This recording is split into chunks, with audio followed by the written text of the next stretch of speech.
আমার দিদাকে আজকে কোনো মতেই আটকানো যাবে না, কারণ ও কাল থেকে বাড়ি বাড়ি করছে। তো মা কোনো মতো কালকে আটকে রেখেছে, ও আজকে বলছে আমি আজকে কোনো মতেই থাকবো না, আজকে বাড়ি যাবই।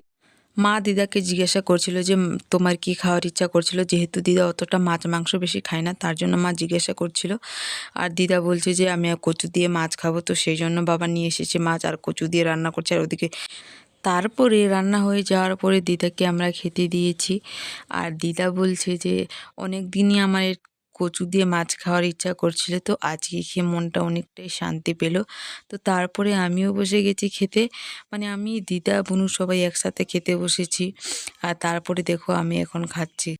আর যেহেতু অনেক দিন পরে কচু শাক খাচ্ছি, সেই জন্য একটু বেশি ভালো লাগছে। কারণ তোমরা যদি অনেক দিন পরে যে কোনো জিনিস খাও তাহলে একটু খেতে বেশি ভালো লাগে। আর যেহেতু এখন ঠান্ডাটা অনেকটাই বেড়ে গেছে, তো দিদা বলছে আমি তো